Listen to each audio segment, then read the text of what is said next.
Guys, इस video में हम डिस्कस करेंगे factors affecting the rate of transpiration. Okay, transpiration के बारे में पूरा डिटेल में हमने प्रीवियस वीडियो में डिस्कस किया है, आप उसको देख सकते हैं। ओके, तो पहली बात है कि ट्रांसपिरेशन होता क्या है।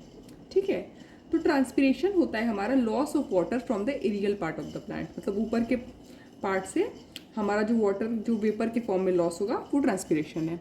तो चलिए अब हम देखते हैं कि कौन कौन सा फैक्टर है जो ट्रांसपिरेशन के रेट को अफेक्ट करता है। तो देखिए, एक चीज़ होता है सनलाइट।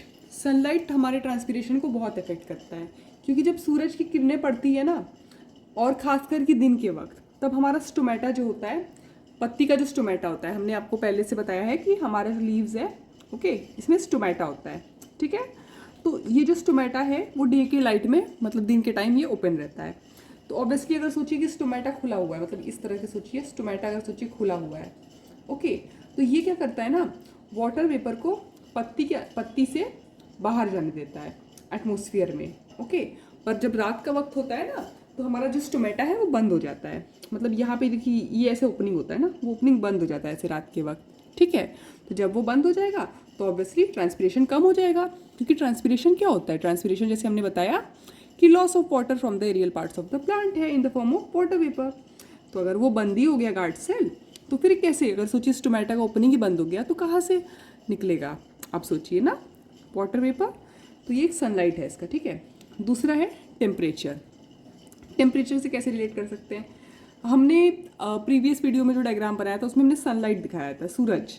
ओके, तो जब सन होता है ना, तो उस वक्त क्या होता है, टेम्परेचर हाई होता है बहुत। ओके, सनलाइट तो डिस्कस हो गया, तो इससे भी टेम्परेचर रिलेटेड है। टेम्परेचर जब हाई होता है ना, तो उस वक्त क्या होता है, हाई टेम्परेचर में जो हमारा वाटर वेपर है वो पत्ती के अंदर से बाहर जाना चाहता है। कहाँ पे, एटमॉस्फेरिक एयर में। ओके, आप पढ़ सकते हैं, increase in temperature increases the capacity of air. Air मतलब जो हमारे पत्ती के बाहर वाला है, surrounding air. Okay, increases the capacity of air for more water vapour, मतलब उस एयर में वो और अभी वाटर वेपर ले सकता है। तो वाटर वेपर कहाँ से आएगा, ऑब्वियसली पत्ती के अंदर से आएगा, एंड दस the rate of transpiration increases whereas with decrease, और वाइसी वर्सा। अगर टेम्परेचर आप घटा देंगे तो मतलब कि हमारा जो बाहर का एयर है एनवायरनमेंट का, वो उतना पानी अब नहीं ले सकता, तो ठीक है, रेट ऑफ ट्रांसपिरेशन डिक्रीज करेगा, वो उतना वाटर वेपर नहीं एक्सेप्ट करेगा। तो ये हमारा है सनलाइट और टेम्परेचर का इफेक्ट। अब आप देख सकते हैं इस बुक में कि एक ऐसे ही बना हुआ है कि डू इट योरसेल्फ। ओके, इसमें देखिए इन जनरल क्या है कि अगर आप सोचिए कि एक कोई प्लांट है, ठीक है, ऑब्वियसली इसमें ट्रांसपिरेशन हो रहा है, उसमें लाइट में रखिए और उसको एक पॉलीथीन बैग से कवर कर दीजिए। तो कुछ टाइम बाद आप देख लेंगे ना, थोड़े बहुत काफ़ी टाइम छोड़ने के बाद आप देखेंगे कि अंदर में वाटर वेपर, मतलब पानी पानी की तरह कलेक्ट हो गया है। तो वो क्या है, वो प्रूव कर रहा है कि ट्रांसपिरेशन हो रहा है उसमें। ओके, अब जो देखिए हमारा नेक्स्ट फैक्टर है ह्यूमिडिटी। अब देखिए हमने अभी तक क्या देखा है, सनलाइट देखा है, ठीक है, और अब हम लोग सनलाइट और उस टेम्परेचर के बाद ह्यूमिडिटी देखेंगे। ठीक है, ह्यूमिडिटी क्या होता है, ह्यूमिडिटी मतलब हम लोग कब बोलते हैं ह्यूमिड है, ऐसे जनरल में भी आप देखिए तो जब हम लोग का इस वक्त का टिपिकल जो वेदर है ना, हम लोग बोलते हैं कि अरे ह्यूमिड हो रहा है बहुत। ह्यूमिड मतलब क्या, कि पसीना तो छूट रहा है हम लोग का, लेकिन वो पसीना उड़ नहीं पा रहा है, इसलिए बहुत, मतलब कहते हैं ना, उमस हो रहा है, ह्यूमिड हो रहा है। ओके, तो ह्यूमिड एयर मतलब क्या होता है, ये ऐसा हवा है ना जिसमें बहुत ज़्यादा वाटर वेपर होता है। ठीक है, अब आप खुद सोचिए कि एक हवा है जिसमें पहले से ज़्यादा वाटर वेपर है, तो वो क्यों चाहेगा और वाटर वेपर लेना, तो उसको तो नहीं चाहिए, तो वो पत्ती से ले लेना चाहेगा।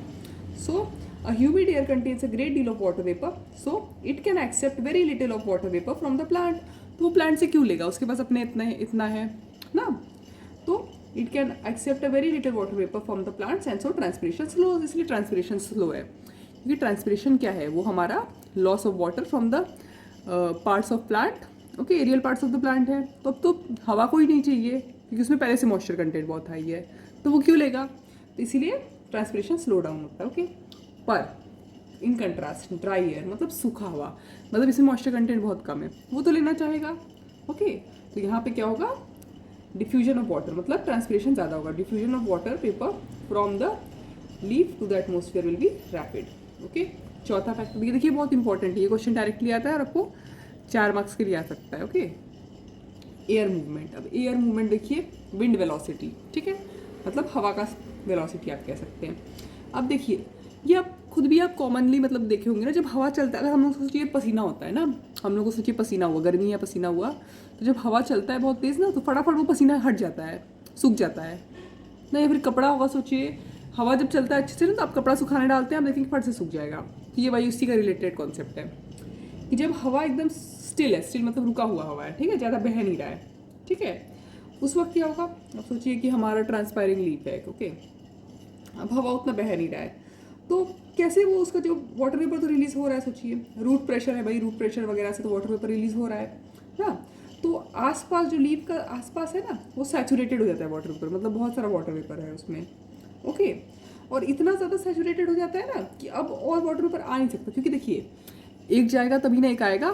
अब सोचिए यहाँ पे क्या हुआ, एयर तो स्टिल था, अब वाटर वेपर जमा जा रहा है, जमा जा रहा है, इतना जम गया ना कि अब और वाटर वेपर नहीं आ सकता, लीफ में से अब एस्केप नहीं कर पा रहा है, ओके, तो इस कंडीशन में क्या होता है ना, ट्रांसपिरेशन एकदम स्लो हो जाता है, ओके, लेकिन ऑब्वियसली तो बहुत कॉमन सेंस की बात है ना, ट्रांसपिरेशन स्लो हो जाएगा, पर अगर मूविंग एयर है, मतलब हवा एकदम तेज तेज बह रहा है, तो उस वक्त तो ये जो वाटर वेपर से निकला फटफट वो एकदम स्वेप्ट अवे हो जाता है फ्रॉम द लीफ, जैसे वो डिफ्यूज़ होगा वैसे निकल जाएगा, डिफ्यूज़ होगा निकल जाएगा, इससे हमारा ट्रांसपिरेशन स्पीड अप हो जाएगा। तो ये हमारा हुआ जो मतलब 4 फैक्टर्स है और ये आपको अच्छे से याद करना है, ओके, नेक्स्ट वीडियो में हम आगे देखेंगे। Thank you.